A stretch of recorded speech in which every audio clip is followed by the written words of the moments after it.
Jaringan elit Epstein, mengapa banyak informasi tidak pernah menjadi tuntutan pidana?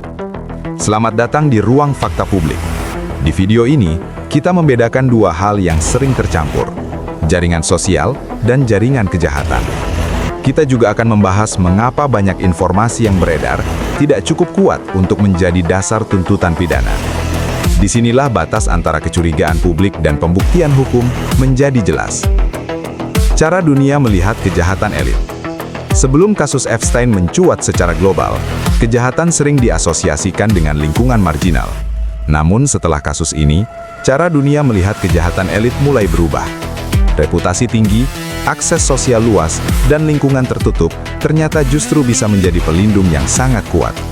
Banyak kejahatan tidak gagal terungkap karena tidak ada korban, melainkan karena korban tidak dipercaya, lingkungan sosial menutup diri, dan mekanisme pelaporan tidak berjalan efektif.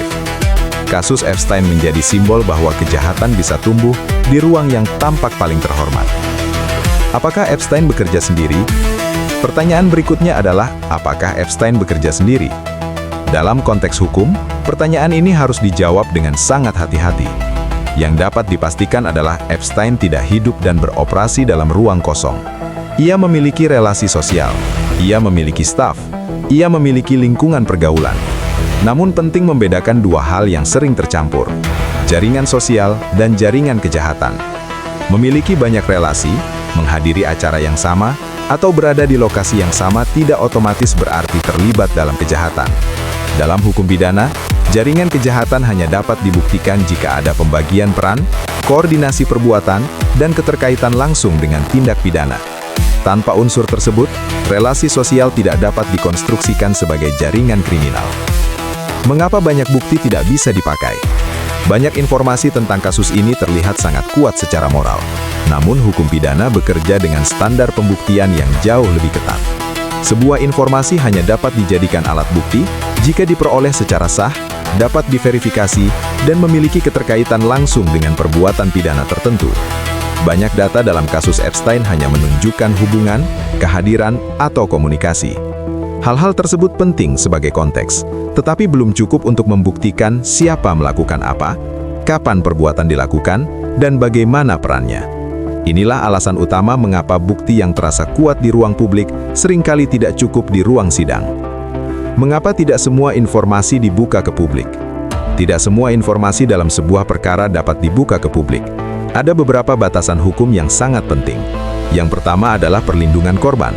Identitas korban, lokasi tertentu, dan detail sensitif harus dijaga agar tidak menimbulkan kerugian lanjutan bagi mereka. Yang kedua adalah perlindungan pihak yang tidak pernah didakwa. Seseorang bisa muncul dalam dokumen tanpa pernah menjadi tersangka atau subjek pemeriksaan pidana. Dan yang ketiga adalah kepentingan proses hukum lain. Sebagian dokumen bisa berkaitan dengan perkara perdata, penyelidikan lain, atau proses administratif yang masih berjalan. Karena itu, tidak dibukanya suatu informasi tidak selalu berarti ada sesuatu yang disembunyikan. Seringkali, itu adalah bagian dari kewajiban hukum. Ringkasan inti kasus Epstein. Untuk menutup pembahasan pada video ini, kita perlu merangkum beberapa poin kunci. Epstein adalah pelaku utama dalam perkara ini. Dokumen dan arsip hukum bukanlah daftar pelaku lain. Nama yang muncul dalam dokumen tidak sama dengan terbukti bersalah. Jaringan sosial tidak otomatis merupakan jaringan kejahatan. Dan yang paling menentukan, tidak pernah ada persidangan pidana utama yang menguji seluruh bukti secara terbuka. Inilah sebabnya hingga hari ini, banyak pertanyaan publik tidak pernah mendapatkan jawaban hukum yang final. Pada video ini kita melihat bahwa batas antara kecurigaan publik dan pembuktian hukum sangatlah tegas. Namun kasus Epstein juga menunjukkan bahwa pola seperti ini tidak hanya terjadi satu kali. Di berbagai negara, dunia menyaksikan skandal lain dengan karakter yang sangat mirip. Apakah Epstein benar-benar kasus yang unik, atau justru bagian dari pola global kejahatan elit? Itulah yang akan kita bahas di video berikutnya di Ruang Fakta Publik.